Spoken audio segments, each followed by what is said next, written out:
સુરતના ભટારમાં દબાણ શાખાની ટીમ ત્રાટકતા જ લારી ગલ્લા પાથરના વાળાઓમાં ભાગદોડ મચી। જ્યારે દબાણ શાખાની ટીમ લારીઓ ઉઠાવવા પહોંચી તો લારી ગલ્લા અને પાથરના વાળાઓમાં મચી ગઈ દોડધામ। દ્રશ્યો સુરતના છે, જ્યાં સુરત પાલિકાની ટીમે ગેરકાયદે દબાણો પર સપાટો બોલાવ્યો ત્યારે નાસભાગ મચી ગઈ। શહેરના જાહેર માર્ગ અડીંગો જમાવીને બેસેલા લારી ગલ્લા પાથરના વાળાઓને દૂર કરવા રસ્તા પર મનપાની ટીમ ઉતરી હતી। ભટારમાં દબાણ શાખાની ટીમ ત્રાટકતા જ લારી ગલ્લા પાથરના વાળાઓમાં ભાગદોડ મચી ગઈ। લારીઓ બચાવવા માટે વેપારીઓ દોડધામ કરી। છેલ્લા ઘણા સમયથી ભટાર 4 રસ્તાથી બ્રેડ લાઇનર સર્કલ જતા રોડ પર શાકભાજીઓની લારી વાળાઓએ દબાણ કરતા ટ્રાફિકની સમસ્યા થતી હતી। ઘણીવાર ટ્રાફિકમાં એમ્બ્યુલન્સ પણ ફસાઈ જતી, જેથી ટ્રાફિકને હળવો કરવા પાલિકા અને ટ્રાફિક વિભાગની ટીમે સાથે મળી કાર્યવાહી કરી। પાલિકાની ટીમે કુલ 4 ટ્રક ભરી માલ જપ્ત કર્યો। કર્મચારીઓ અને સુરતમાં ટ્રેડ યુનિયન હડતાલ પર ઉતર્યા। રાજકોટ સહિત સમગ્ર દેશમાં કેન્દ્ર સરકારની નીતિઓ સામે શ્રમિકો અને કર્મચારીઓમાં ભારે રોષ જોવા મળી રહ્યો છે। રાજકોટમાં એલઆઈસી અને વિવિધ બેંકોના હજારો કર્મચારીઓ હડતાલ પર ઉતર્યા છે। આ હડતાલના કારણે બેન્કિંગ અને વીમા ક્ષેત્રની કંપનીઓને અને સાથે જ કામગીરી પર મોટી અસર પહોંચી છે। એલઆઈસીની ઓફિસ બહાર વર્ગ 3 અને વર્ગ 4ના કર્મચારીઓ એકઠા થઈને કેન્દ્ર સરકાર હાય હાયના નારા લગાવી વાતાવરણ ગજવી મૂક્યું। વિરોધ પ્રદર્શન પાછળનું મુખ્ય કારણ શ્રમ કાયદામાં કરવામાં આવેલા ફેરફારો, ખાનગીકરણની નીતિ અને નવી ભરતીનો અભાવ હોવાનું જણાવ્યું। આગામી સમયમાં રસ્તા ઉપર ઉતરી ઉગ્ર આંદોલન કરવાની ચીમકી પણ તેમણે ઉચ્ચારી છે। તો સુરતમાં સવારથી જ bank of India, staff union અને અન્ય સંગઠનોના પ્રતિનિધિઓ મોટી સંખ્યામાં કામદારો સુરત કલેક્ટર કચેરી ખાતે એકઠા થયા અને સૂત્રોચ્ચાર સાથે વિરોધ પ્રદર્શન કર્યું। આ હડતાલમાં માત્ર બેંક કર્મચારીઓ જ નહીં, પરંતુ LIC, railway, post, income tax, ST, anganwadi અને આશા વર્કરો પણ જોડાયા। સુરતના કાપડ અને હીરા ઉદ્યોગ સાથે સંકળાયેલા કેટલાક યુનિયનોએ પણ આ લડતને ટેકો જાહેર કર્યો। આ હડતાલમાં જોડાતા સુરતના બેન્કિંગ વ્યવહારોને ગંભીર અસર પહોંચી છે। પ્રાથમિક અંદાજ મુજબ આ હડતાલને કારણે સુરતમાં 15,000 કરોડથી વધુના બેન્કિંગ ટ્રાન્ઝેક્શનને અસર જોવા મળી રહી છે। 4 નવા શ્રમ કાયદા રદ કરવાની માંગ કરી છે। પડતર માંગણીઓને લઈને આંગણવાડી કાર્યકરોએ મહેસાણામાં કર્યો વિરોધ। રાજ્યભરમાં આંગણવાડી કાર્યકરો અને તેડાગર બહેનોએ પોતાની પડતર માંગણીઓને લઈને સરકાર સામે આંદોલનનું શસ્ત્ર ઉગામ્યું। જેના ભાગરૂપે આજે મહેસાણા જિલ્લાની મોટી સંખ્યામાં આંગણવાડી બહેનોએ એકઠા થઈને વિરોધ પ્રદર્શન કર્યું। શહેરના ઐતિહાસિક મહાત્મા મંદિર બગીચા ખાતે મોટી સંખ્યામાં ઉમટી પડેલી બહેનોએ સરકાર વિરોધી સૂત્રોચ્ચાર કરી પોતાની વેદના વ્યક્ત કરી અને ત્યારબાદ જિલ્લા કલેક્ટર કચેરી પહોંચી આવેદનપત્ર પાઠવ્યું। આ વિરોધ પ્રદર્શનમાં મુખ્યત્વે નામદાર હાઈકોર્ટના ચુકાદાના અમલીકરણની માંગ ઉઠી। મહેસાણા ખાતે એકઠી થયેલી બહેનોએ ચીમકી ઉચ્ચારી કે જો સરકાર વહેલી તકે હાઈકોર્ટના ચુકાદા મુજબ પગાર વધારો નહીં કરે અને તેમની અન્ય માંગણીઓ નહીં સંતોષે તો તેઓ આ લડતને સુપ્રીમ કોર્ટ સુધી લઈ જશે। આગામી સમયમાં ગાંધીનગર અને દિલ્હી સુધી ઉગ્ર આંદોલન કરવાની પણ તેઓએ તૈયારી બતાવી। શામળાજીના કાદવિયા ગામે આઝાદી બાદ ક્યારેય રોડ નહીં બનતા, લોકોમાં આક્રોશ। ગુજરાતમાં વિકાસની મોટી વાતો થાય છે, જ્યાં જ્યાં ગામ ત્યાં રોડના બણગા ફૂંકવામાં આવે છે, પરંતુ અરવલ્લીના શામળાજીનું કાદવિયા ગામ એવું છે જ્યાં આઝાદીના આટલા વર્ષો બાદ ડામર રોડ જ નથી બન્યો। આ ગામના લોકોએ ડામર રોડ જોયો પણ નથી, જેથી 75 ઘરના 150થી વધુ બાળકોને શાળા કાચા માર્ગેથી જવું પડી રહ્યું છે। ડુંગરાળ અને નદી વિસ્તારના કારણે વિદ્યાર્થીઓ જીવના જોખમે સ્કૂલે જઈ રહ્યા છે। ગામમાં કોઈ બીમાર પડે તો 108 એમ્બ્યુલન્સ નથી આવી શકતી। આ અંગે તાલુકા વિકાસ અધિકારીને અનેકવાર રજૂઆત કરવા છતાં કોઈ કાર્યવાહી ન થતા અંતે ગ્રામજનોનો પિત્તો ગયો। મોટી સંખ્યામાં એકત્ર થઈને કલેક્ટર કચેરી આગળ વિરોધ કર્યો, સૂત્રોચ્ચાર કરીને હલ્લાબોલ કર્યો। શાળા કોલેજ આંગણવાડીના બાળકોને ભણતરથી વંચિત રાખી વિરોધ દર્શાવ્યો। આગામી 16મીએ ગ્રામજનોએ શિક્ષણ બહિષ્કાર કરી આંદોલનની ચીમકી ઉચ્ચારી। ભરૂચના સરકારી શાળાના આચાર્ય હવે શ્વાનનો પણ સર્વે કરશે।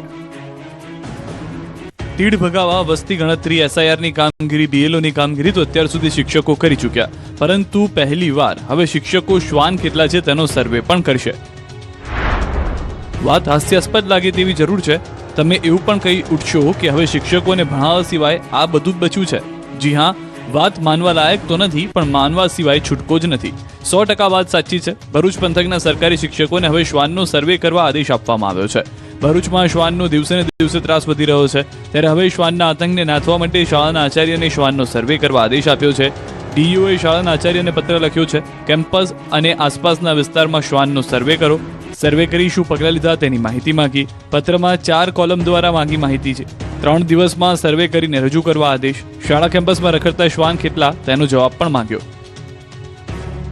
બદલાતા વાતાવરણ અને ઠંડી ગાયબ થતા જામનગરમાં જીરુનો પાક તબાહ થયો।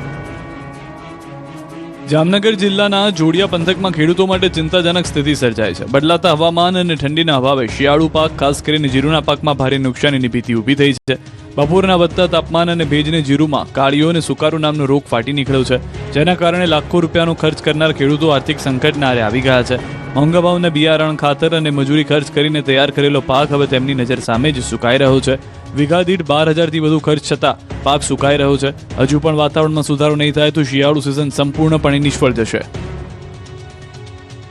ઓનલાઈન પેમેન્ટના જમાનામાં બોટાદના વેપારીઓએ માત્ર કેશ જ સ્વીકારવાના લગાવ્યા બોર્ડ. ઓનલાઈન જમાનામાં હવે કેશ અને ડેબિટ કાર્ડથી પેમેન્ટ કરવાનું ચલણ ઘટ્યું છે. લોકો હવે મોબાઈલથી જ યુપીઆઈ પેમેન્ટ કરી રહ્યા છે. ત્યારે ડિજિટલ ઇન્ડિયાના જમાનામાં બોટાદમાં ઉલટી ગંગા વહી રહી છે. બોટાદના વેપારીઓએ ઓનલાઈન પેમેન્ટ નહીં સ્વીકારવા માટેના બોર્ડ લગાવ્યા છે. બોટાદના વેપારીઓએ પોતાની દુકાન પર ઓનલાઈન નાણાં સ્વીકારવામાં નહીં આવે તે પ્રમાણેના બોર્ડ લગાવ્યા. વેપારીઓની ફરિયાદ છે કે દુકાન પર આવનાર ગ્રાહક દ્વારા જે ઓનલાઈન પેમેન્ટ કરવામાં આવે છે, જે પેમેન્ટ ફ્રોડ કે ઓનલાઈન ગેમિંગનું હોય છે, જેથી તેમના બેંક એકાઉન્ટ ફ્રીઝ થઈ ગયા છે. એકાઉન્ટમાં રકમ આવે તો પણ ઉપડી શકાતી નથી. બેંકની હેરાનગતિના કારણે વેપારીઓના ધંધા વેપારમાં આર્થિક નુકસાની થઈ રહી છે. ઓનલાઈન પેમેન્ટ ન સ્વીકારવાના કારણે ગ્રાહકો સાથે પણ તકરાર થતી હોવાનું વેપારીઓની ફરિયાદ છે. સાથે જ ધંધા પણ ઓછા થયા છે. ત્યારે વેપારીઓ સાથે ગ્રાહકો પણ આ પ્રકારના પ્રશ્નોનું વહેલી તકે નિરાકરણ લાવવા માંગ કરી રહ્યા છે. ગોધરામાં બે રોકટોક ચાલતા સ્કૂલ વાન ચાલકો સામે તવાઈ. ગોધરાના લોકો તમારા બાળકોને સ્કૂલ વાનમાં સ્કૂલે મોકલતા હો તો ચેતી જજો. ગોધરામાં નિયમોને નેવે મૂકીને બે રોકટોક ચલાવતા સ્કૂલ વાન ચાલકો સામે પોલીસ અને આરટીઓએ તવાઈ બોલાવી. શહેરના બામરોલી રોડ અને પરબડી ચોકડી વિસ્તારમાં ચેકિંગ હાથ ધર્યું. નિયમોના ભંગ બદલ 14 સ્કૂલ વાન ચાલકોને 1.5 લાખથી વધુનો દંડ ફટકાર્યો. સ્કૂલ વાન ચાલકો પાસે વાહનનું ફિટનેસ સર્ટી, પીયુસી, સ્કૂલ પરમિટ ન હોવી તેમજ વીમો સમાપ્ત થઈ જવા જેવા નિયમોના ભંગ બદલ દંડ કરાયો. નિયમોના ભંગ બદલ સ્કૂલ વાન ચાલકોને 1.5 લાખથી વધુનો દંડ કરાયો. આરટીઓએ સરપ્રાઇઝ ચેકિંગ કરતા સ્કૂલ વાન ચાલકોમાં ફફડાટ ફેલાયો છે. અરવલ્લીથી ગાંજાનું વાવેતર પકડાયું. ખેતરમાં આ કોઈ અન્ય પાકનું વાવેતર નથી, આ તો નશાનું વાવેતર કરાયું છે. અરવલ્લી જિલ્લામાં ફરી મોટા પ્રમાણમાં ગાંજાનું વાવેતર ઝડપાયું. મેઘરજના લાલપુર ગામે એસઓજી ટીમે મોટી કાર્યવાહી હાથ ધરી. સરકારી જમીનમાં તુવેર અને ઘઉંના પાક વચ્ચે ગાંજાના 83 લીલા છોડ ઝડપાયા હતા. કુલ 8.730 કિલોગ્રામ ગાંજો અને 4,36,500નો મુદ્દામાલ જપ્ત કરવામાં આવ્યો. ગાંજાનું વાવેતર કરનાર રાજુ કાંતિ નાથબાવાની ધરપકડ કરવામાં આવી છે. છેલ્લા કેટલાય સમયથી લાલપુર ખાતે ઝૂંપડું બનાવી આશ્રમમાં સેવક તરીકે કરતો હતો કામ. અમદાવાદમાં 24 કલાકમાં 2 હત્યા થઈ. પૈસાની ઉઘરાણી મુદ્દે યુવાનની હત્યા તો સગાઈ તોડી એટલે ફિયાન્સે પથ્થર મારી માથું છૂંદી નાખ્યું. અમદાવાદમાં 24 કલાકમાં 2થી વધુ હત્યા થતા રોડ રક્તરંજિત થયા. અમદાવાદમાં મોડી રાત્રે મણિનગરમાં કાંકરિયા ગેટ નંબર 7 પાસે એક યુવકે તેની ફિયાન્સીની મોઢા પર પથ્થરો મારી હત્યા કરી નાખી. ગોમતીપુરમાં રહેતી 17 વર્ષની સગીરાની મોહમ્મદ આવેશ પઠાણ નામના યુવક સાથે સગાઈ થઈ. 11 ફેબ્રુઆરી રાતના સમયે સગીરા અને આવેશ રાતના 10:30 વાગ્યાની આસપાસ કાંકરિયા ગેટ નંબર 7 પાસે મળ્યા. આવેશને કેટલાક સમયથી સગીરા પર શંકા હતી, જેથી આ બાબતે બંને વચ્ચે બોલાચાલી થઈ. આવેશે ગુસ્સામાં કોટા સ્ટોરનો ધારદાર અણીવાળો પથ્થર મારીને હત્યા કરી. હત્યા બાદ મૃતક સગીરાના પિતાને ફોન કરી કહ્યું કે તમારી દીકરીને પતાવી દીધી છે અને હું પોલીસ સ્ટેશનમાં સરેન્ડર કરી રહ્યો છું. પોલીસે ઘટના સ્થળે પહોંચી સગીરાનો મૃતદેહ પોસ્ટમોર્ટમ માટે મોકલ્યો હતો. બીજી તરફ અમદાવાદ શહેરના બોપલ ખાતે આવેલા વકીલ સાહેબ બ્રિજ નીચે મોડી રાત્રે એક યુવકની તેના મિત્રોને સાથે છરીના ઘા ઝીકીને 3 શખ્સોએ ઘાતકી હત્યા કરી દેતા ચકચાર મચી ગઈ. યુવકને બસની બહાર બોલાવીને 3 શખ્સોએ બબાલ કરી હતી અને ત્યારબાદ હિંસક હુમલો કરીને શિવા કલસુવાને મોતને ઘાટ ઉતારી દીધો હતો. ઘટનાની જાણ થતાની સાથે જ પોલીસની ટીમ તાત્કાલિક સ્થળે પહોંચી હતી. ગણતરીની કલાકોમાં જ 2 આરોપીની ધરપકડ કરી. પ્રાથમિક તપાસમાં 2 લાખ રૂપિયાની ઉઘરાણી મામલે ઝપાઝપી બાદ હત્યા થયાનું સામે આવ્યું. દેવગઢ બારિયામાં પેટ્રોલ પંપ પર મારામારી થઈ હતી. ઇકો ગાડીના ચાલકે પંપ પરના કર્મચારીઓ સાથે મારપીટ કરી. સીએનજી 0 કેમ નથી કર્યું તેમ કહી હુમલો કર્યો. મામલો બિચકતા પેટ્રોલ પંપના કર્મીઓ પણ મારપીટ કરતા નજરે પડ્યા. વડોદરાના વાઘોડિયા રોડ સ્થિત કોસ્મોસ કોઓપરેટિવ બેંકમાં નરેન્દ્ર શાહ નામના ગ્રાહકે લોકરમાં મૂકેલા અંદાજે 35 તોલા સોનાના દાગીના ગાયબ થતા હડકંપ મચી ગયો. દીકરીના લગ્નને માત્ર 2 દિવસ બાકી છે ત્યારે લોકરમાંથી સોનું ગાયબ થઈ ગયું. ઘટનાને લઈ નરેન્દ્ર શાહે પોલીસ ફરિયાદ નોંધાવી. રાજકોટમાં મિશ્ર ઋતુને કારણે પાણીજન્ય રોગચાળો વધી રહ્યો છે. ત્યારે રોગચાળો અટકાવવા મહાનગરપાલિકાએ શહેરમાં પાણી અને બરફ વિતરકો સામે કડક કાર્યવાહી કરી. કુલ 91 આઈસ ફેક્ટરી અને પાણીના જગ વિતરકોની તપાસ કરવામાં આવી છે. 91 પાણીના સેમ્પલ લઈ પરીક્ષણ માટે મોકલાયા છે. રિપોર્ટ મુજબ 55 સેમ્પલ અનસેટિસ્ફેક્ટરી મળ્યા છે. 47 એકમો સીલ કરવામાં આવ્યા છે. ભરૂચ શહેરમાં વહીવટીતંત્ર દ્વારા ગેરકાયદેસર દબાણો સામે મોટી કાર્યવાહી હાથ ધરવામાં આવી. શહેરની શ્રવણ ચોકડીથી શક્તિનાથ વિસ્તારો સુધી આવેલા પાકા અને કાચા દબાણો પર બુલડોઝર ફરી વળ્યું હતું. આ કાર્યવાહી દરમિયાન સ્વામિનારાયણ મંદિર, મોઢેશ્વરી મંદિર સહિત આસપાસના શોપિંગ સેન્ટરોમાં આવેલા દબાણો દૂર કરવામાં આવ્યા. ભરૂચ ખાતે વીજ ક્ષેત્રે ખાનગીકરણના વિરોધમાં સંયુક્ત સંકલન સમિતિ દ્વારા પ્રદર્શન કરવામાં આવ્યું. હોદ્દેદારો અને સભ્યોએ રાજ્યભરની મુખ્ય વીજ કચેરીઓ સામે વિરોધ નોંધાવ્યો. દક્ષિણ ગુજરાત વીજ કંપની લિમિટેડ અને ગુજરાત એનર્જી ટ્રાન્સમિશન કોર્પોરેશનની ભરૂચ ટીમે સૂત્રોચ્ચાર કર્યા હતા. સુરત બાદ બનાસકાંઠાના ધાનેરામાં શ્વાનનો આતંક સામે આવ્યો. ધાનેરામાં સોસાયટીમાં રમતા 2 બાળક પર શ્વાને હુમલો કર્યો. બંનેને સારવાર માટે ખસેડાયા. શિકારની શોધમાં ફરતો સાવજ ગોંડલના મોટા દડવા ગામ સુધી પહોંચી ગયો. વાડીમાં વાવેલ મકાઈના છોડ વચ્ચે સિંહ દેખાયો હતો. સિંહે 2 દિવસ પહેલા કંટોલિયા ગામે વાછરડીનું મારણ કર્યું હતું, જેથી ગ્રામજનોમાં ભયનો માહોલ છે. જૂનાગઢના દત્ત ચોકમાં નાગા સાધુએ રસ્તાની બાજુમાં સૂતેલા લોકોને ઉઠાડ્યા. નાગા સાધુઓએ કપિરાજ દ્વારા લોકોને રસ્તા પરથી ઉઠાવ્યા. ઘટનાની જાણ થતાં પોલીસ સાધુની અટકાયત કરી ચૂકી. દ્વારકાના ભાણવડના ભેણકવાડ ગામ નજીક સ્કોર્પિયો ચાલકે સ્ટીયરિંગથી કાબુ ગુમાવતા રોડની નીચે ઉતરી ગઈ ગાડી અને પલટી મારી ગઈ. અકસ્માતમાં એક વ્યક્તિને જીવ ગુમાવવાનો વારો આવ્યો, જ્યારે 4 લોકો ગંભીર રીતે ઇજાગ્રસ્ત થયા. ગુજરાત વિધાનસભાના ઉપાધ્યક્ષની ચૂંટણી યોજાશે. 16 ફેબ્રુઆરીના રોજ ગૃહમાં ચૂંટણી યોજાશે. 13 ફેબ્રુઆરી બપોરે 12 વાગ્યા સુધી દરખાસ્ત રજૂ થશે. એક સભ્ય માત્ર એક જ દરખાસ્ત કરી શકશે. કોઈ સભ્ય પોતાના નામની દરખાસ્ત નહીં કરી શકે. એસઆઈઆર મુદ્દે કોંગ્રેસ હાઈકોર્ટના દ્વાર ખખડાવ્યા. સુરત કોંગ્રેસ પ્રમુખે હાઈકોર્ટમાં અરજી કરી છે. 2 ફોર્મ 7ના નિયમનો ઉલ્લંઘનનો આરોપ છે. મતદાર યાદીમાં મોટા પાયે ગેરરીતિ થયાનો આરોપ છે. કડીમાં ગૌવંશના કતલથી ચકચાર. રાત્રે 15 થી 20 ગાયના માથાને ધડથી અલગ કર્યા. બનાવની જાણ થતાં ધારાસભ્ય ઘટના સ્થળે પહોંચ્યા. મહેસાણા જિલ્લાના કડી તાલુકામાં ગૌવંશની કતલની ઘટના સામે ગૌપ્રેમીઓમાં રોષ ફાટી નીકળ્યો છે. અલદેશન રોડ પર મોડી રાત્રે ગૌરક્ષકોએ પાડેલા દરોડા દરમિયાન 2 ગાયના કતલ કરેલા મૃતદેહ મળી આવતા સમગ્ર પંથકમાં ભારે રોષ અને ચકચાર ફેલાઈ ગઈ છે. રાત્રે લગભગ 15-20 ગાય કાપેલી હાલતમાં મળી હતી. આ ગાયોના પગ કપાયેલા હતા. એક ગાયનું માથું પણ કપાયેલી હાલતમાં મળ્યું હતું. લગભગ 1 અઠવાડિયા જ્યાં વિસ્તારમાં આવું ખોટું કૃત્ય થતું હોવાનો આક્ષેપ છે. ગૌરક્ષકોને આવતા જોઈ કતલ કરી રહેલા શખ્સ અંધારાનો લાભ લઈને ત્યાંથી નાસી છૂટ્યા હતા. ગૌરક્ષકોએ સ્થળ પર તપાસ કરતા કતલ કરેલી હાલતમાં 2 ગાય મળી આવી હતી. તપાસ દરમિયાન ત્યાંથી કતલ કરવા માટે વપરાયેલી તીક્ષ્ણ છરા અને લોહીથી ખરડાયેલી એક બિનવારસી રિક્ષા મળી આવી હતી, જેનો ઉપયોગ ગૌમાંસની હેરફેર માટે થતો હોવાની આશંકા છે. આ ઘટનાની જાણ થતાં જ વિશ્વ હિન્દુ પરિષદ અને બજરંગ દળના કાર્યકર્તાઓ મોટી સંખ્યામાં ઉમટી પડ્યા. કડી પોલીસને જાણ કરવામાં આવતા ઉચ્ચ પોલીસ અધિકારીઓનો કાફલો સ્થળ પર દોડી આવ્યો. કડીના ધારાસભ્ય રાજેન્દ્ર ચાવડાને ઘટનાની જાણ થતાં તેઓ ઘટના સ્થળે દોડી આવ્યા. કડકમાં કડક કાર્યવાહી કરવા આદેશ આપ્યા હતા. રસ્તો પૂછવાના બહાને લોકોને છેતરતી મદારી ગેંગ ઝડપાઈ. વલસાડ જિલ્લા એલસીબી પોલીસની ગિરફ્તમાં ઉભેલો આ વ્યક્તિ આપને માસૂમ અને નિર્દોષ લાગશે, પરંતુ આ પેન્ટ શર્ટના કાપડ પાછળ એક શાતિર દિમાગ અને શાતિર ઈરાદાઓ છુપાયેલા છે, જે લોકોને અજીબ રીતે છેતરપિંડી આચરતો. આ વ્યક્તિનું નામ નરસિંહનાથ ઉર્ફે નરેશનાથ ઉર્ફે અચિયો છે, જે વલસાડના પીઠા ગામમાં નજીક ધોળે દિવસે એક દંપતીને રોકી અને રસ્તો પૂછવાને બહાને ભગવા વેશે એક કાર ચાલકે રોક્યા હતા અને ત્યારબાદ ચતુરાઈથી તેમના સોના ચાંદીના દાગીના અને રોકડ રકમ લઈ અને ફરાર થઈ ગયા. ત્યારે રસ્તા વચ્ચે જ આ દંપતી સાથે થયેલી છેતરપિંડીની ઘટના પોલીસ સ્ટેશન સુધી પહોંચતા વલસાડ જિલ્લા પોલીસ દોડતી થઈ ગઈ અને ગણતરીના સમયમાં જ પોલીસે આ ગુનામાં નરેશનાથ ઉર્ફે અચિયાની ધરપકડ કરી. હકીકતમાં નરેશનાથ મદારી ગેંગનો માસ્ટરમાઇન્ડ હતો. આ ગેંગ ભગવો વેશ ધારણ કરી સાધુ વિશે સિનિયર સિટીઝનોને ટાર્ગેટ બનાવતી. એકાંત વિસ્તારમાં રસ્તો પૂછવાના બહાને કે અન્ય કોઈ બહાને તેમને વાતોમાં ભોળવી હિપ્નોટાઇઝ કરે છે અને ત્યારબાદ તેમની પાસે રહેલા સોના ચાંદીના દાગીના અને રોકડ રકમ લઈ છેતરપિંડી આચરી ફરાર થઈ જતા. આરોપીની ધરપકડ બાદ પીઠા ગામમાં થયેલી ઘટનાનો ભેદ ઉકેલાઈ ગયો.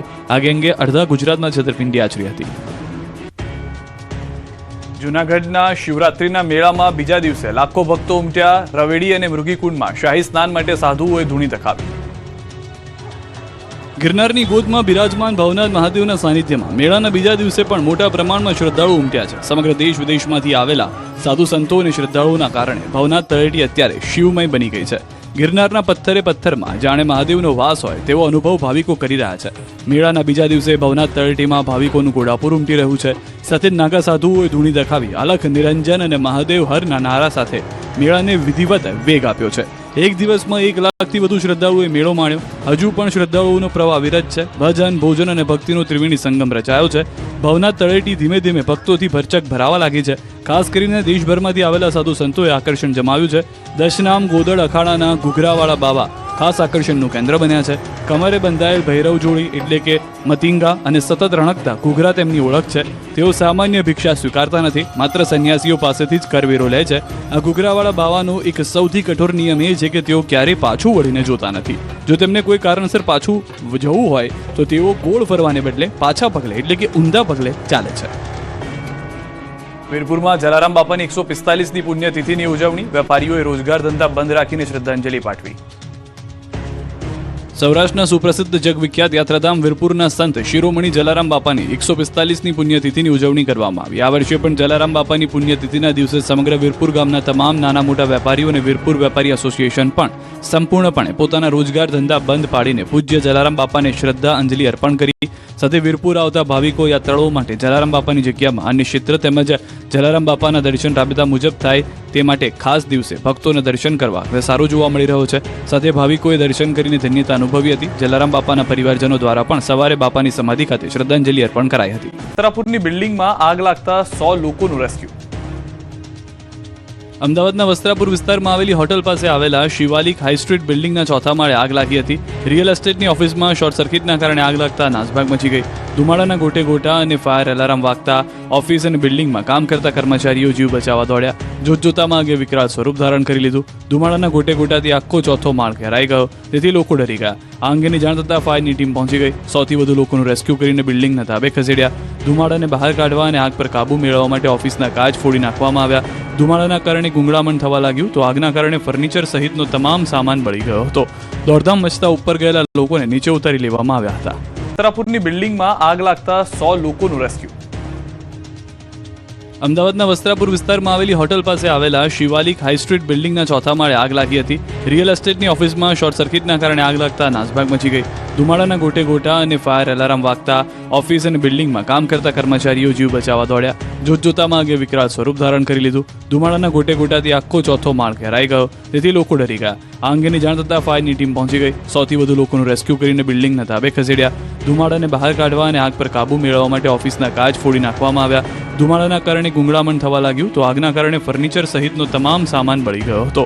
દોડધામ મચતા ઉપર ગયેલા લોકોને નીચે ઉતારી લેવામાં આવ્યા હતા. પાલનપુરમાં દરબાર સોલંકીએ બંધારણ બનાવ્યું. ઠાકોર સમાજ સહિતના સમાજે વિવિધ કુરિવાજોને દૂર કરવા માટે બંધારણ ઘડ્યું, ત્યારે બનાસકાંઠા જિલ્લામાં વધુ એક સમાજે સામાજિક બંધારણની રચના કરી કુરિવાજોને તિલાંજલિ આપી. પાલનપુરના મડાણા ગઢ જાગીરદાર દરબાર સોલંકી સમાજે નવા સામાજિક બંધારણની રચના કરી. મડાણા ગઢ હિંગળજ માતાના મંદિરે સમાજના લોકો એકત્રિત થઈને જૈન મુનિઓની ઉપસ્થિતિમાં સમાજના નવા બંધારણની જાહેરાત કરી. સમાજમાં લગ્ન પ્રસંગ માટે 19 મુદ્દા અને મરણ પ્રસંગ માટે 6 મુદ્દાઓનું બન્યું બંધારણ. લગ્નમાં સ્ટેજ પ્રોગ્રામ સિવાય ડીજે પર પ્રતિબંધ મુકાયો. દીકરાની જાનમાં ઘર ધણીના આમંત્રણ સિવાય જવું નહીં. સામે પક્ષે મર્યાદિત સંખ્યામાં જવા સહિત 19 મુદ્દાઓને લઈને બંધારણ બનાવ્યું. સતીજ બંધારણ બેઠકમાં જૈન મુનિઓએ સમાજના 50થી વધુ યુવકોને વ્યસનથી દૂર રહેવા શપથ લેવડાવ્યા. ટીમ મહીસાગર પહોંચતા સન્માન કરાયું. મહીસાગર જિલ્લામાં ભારતીય જનતા પાર્ટીની નવી સંગઠનની રચના જાહેર થતા કાર્યકરોમાં ખુશીનો માહોલ જોવા મળ્યો. નિમાયેલા હોદ્દેદારોને તમામ સમાજના લોકોએ અભિનંદન પાઠવ્યા. બાલાસિનોર નગરના અંબે માતાના મંદિરે પૂજા અર્ચના કરવામાં આવી. તેથી મોટી સંખ્યામાં કાર્યકરો રેલી સ્વરૂપે ફાગવેલ ભાતીજી દાદાના મંદિરે પહોંચ્યા. અંદાજે 150થી વધુ વાહનો સાથે રેલી યોજાઈ હતી. ભાતીજી દાદાને ધજા ચડાવી આશીર્વાદ લેવામાં આવ્યા હતા. સર્વ સમાજના લોકો રેલીમાં જોડાયા હતા. હોદ્દેદારોનું ફૂલ હાર પહેરાવી સન્માન કરવામાં આવ્યું હતું. નવસારી ભાજપને મોટો ઝટકો. સ્થાનિક સ્વરાજની ચૂંટણી પૂર્વે નવસારી ભાજપને મોટો ઝટકો લાગ્યો છે. નવસારી ભાજપમાં રાજીનામાનો દોર હજુ પણ યથાવત છે. જલાલપુર તાલુકાના 2 મહામંત્રીઓ અને જિલ્લા મહામંત્રીએ રાજીનામું આપ્યું. તાલુકા મહામંત્રી કેતન પટેલ અને ચેતન પટેલે રાજીનામા આપ્યા બાદ હવે જિલ્લા મોરચા મહામંત્રી રોશની પટેલે પણ રાજીનામું આપી દીધું છે. આ કોઈ પહેલી ઘટના નથી, કારણ કે આ પહેલા પણ અન્ય વરિષ્ઠ નેતાઓએ આપેલા રાજીનામા બાદ આ 3 નેતાઓએ પણ પક્ષ છોડવાનો નિર્ણય લીધો. નેતાઓનો આક્ષેપ છે કે નવસારી જિલ્લામાં ભાજપને મજબૂત કરવામાં જલાલપુર તાલુકાનો સિંહ ફાળો હોવા છતાં સંગઠનમાં હંમેશા તેની અવગણના કરવામાં આવી. આક્ષેપ કર્યો કે જિલ્લા પ્રમુખ કે મહામંત્રી જેવા મહત્વના પદો પર જલાલપુરના કાર્યકરોની બાદબાકી કરવામાં આવી રહી છે, જે સાંખી લેવાય તેમ નથી. ત્રણેય નેતાઓએ કમલમ ખાતે પહોંચી જિલ્લા ભાજપ પ્રમુખના ચેમ્બરમાં રાજીનામા મૂકી રવાના થયા. પ્રમુખ અમિત ચાવડાએ અંગે પ્રતિક્રિયા આપતા કહ્યું કે આપની કોઈ વિચારધારા જ નથી. રાજુભાઈ જેવા યુવાનને આજે ખબર પડી, બીજી પછી ખબર પડશે. ત્યાં સુધી આપ આગળ નહીં આવે. આપમાંથી રાજીનામું આપ્યા બાદ રાજુ કરપડાના ઘટસ્ફોટ. ભાવનગર વાળો કેસ અમારા પર થયો. ક્યાંક ને ક્યાંક રાજુ કરપડાને જેલમાંથી બહાર કઢાવવાની જગ્યાએ પ્રદેશમાં રહેલા 1-2 વ્યક્તિએ રાજુ કરપડાને વધારે સમય ફસાવવાના પ્રયત્ન કર્યા. મને ફસાવે એનાથી મને કોઈ દુઃખ નહોતું, અફસોસ નહોતો. કદાચ હું એમનો હરીફ બનીશ ભવિષ્યમાં આવું સમજીને ફસાવવાના પ્રયત્ન થયા. આમ આદમી પાર્ટીમાંથી રાજીનામું આપ્યાના ગણતરીના કલાકોમાં જ રાજુ કરપડાએ કંઈક આ રીતે આમ આદમી પાર્ટી પર સણસણતા પ્રહારો કર્યા. આપના ખેડૂત સંગઠનના પૂર્વ પ્રદેશ પ્રમુખ રાજુ કરપડાએ રાજકોટથી આપ પર શાબ્દિક બાણો છોડ્યા, જેમાં તેમણે આમ આદમી પાર્ટી પર વિવિધ મુદ્દે આક્ષેપો કર્યા. તેમણે ગંભીર આક્ષેપ કર્યા કે અમારા 1-2 નેતા અમે જેલમાંથી જ ન છૂટીએ એ માટે પ્રયાસ કરતા હતા. હાઈકોર્ટમાં સારામાં સારા વકીલ રાખી જામીન અપાવવામાં આવશે તેવી વાતો કરવામાં આવી, પરંતુ એવું કશું જ ન થયું. કરપડા એટલેથી જ અટક્યા ન હતા. તેમણે ગોપાલ ઇટાલિયા અને મનોજ સોરઠિયા ભાજપની બી ટીમ ગણાવતા રાજકીય હડકંપ મચ્યો, તો હાલ ભાજપ કે કોંગ્રેસમાં જોડાવાનો ઇનકાર કર્યો. બીજી તરફ રાજુ કરપડાના આરોપ પર ગોપાલ ઇટાલિયાએ જવાબ આપ્યો. ગોપાલ ઇટાલિયાએ કરપડાના આક્ષેપોને ફગાવતા કહ્યું કે રાજુ કરપડા ભાજપનો હાથો બની ગયા. રાજુભાઈએ મજબૂરી લાચારીમાં પગલું ભર્યું, ખેડૂતોના નિસાસા લેવાનું કામ કર્યું. 24મીથી કમોસમી વરસાદ પડવાની આગાહી. કડકડતી ઠંડી અચાનક ગાયબ થઈ ગઈ છે. હવે જાણે શિયાળો વિદાય લઈ રહ્યો હોય તેવું લાગી રહ્યું છે. મોટાભાગના જિલ્લામાં 15 ડિગ્રી સુધી તાપમાન પહોંચી રહ્યું છે. ત્યારે હવામાન વિભાગે આગાહી કરી છે કે 13 ફેબ્રુઆરીએ વેસ્ટર્ન ડિસ્ટર્બન્સ સક્રિય થશે, જેના કારણે ગુજરાતમાં વાદળછાયું વાતાવરણ રહેશે. ઉત્તર પૂર્વ પશ્ચિમના પવન ફૂંકાશે. 15 થી 20 કિલોમીટર પ્રતિ કલાકની ઝડપે પવન ફૂંકાશે. બીજી તરફ હવામાન નિષ્ણાંત અંબાલાલ પટેલે ફેબ્રુઆરીના અંતમાં, માર્ચની શરૂઆતમાં અને એપ્રિલમાં કમોસમી વરસાદ પડવાની આગાહી કરી છે. અંબાલાલ પટેલે આગાહી કરી છે કે 18મી ફેબ્રુઆરીથી બંગાળની ખાડીમાં લો પ્રેશર સર્જાશે, જેની અસરે 24 થી 3 માર્ચની વચ્ચે દક્ષિણ ગુજરાતમાં છૂટોછવાયો વરસાદ પડી શકે. ભરૂચ, નવસારી, સુરત, ડાંગ, આહવા, વલસાડ સહિતના દક્ષિણ ગુજરાતમાં તોફાની પવન સાથે વરસાદ ખાબકી શકે. ભર ઉનાળે ખેડૂતોની ચિંતા વધારવા માટે એપ્રિલ માસમાં કરા સાથે પણ વરસાદની સંભાવના અંબાલાલે વ્યક્ત કરી છે.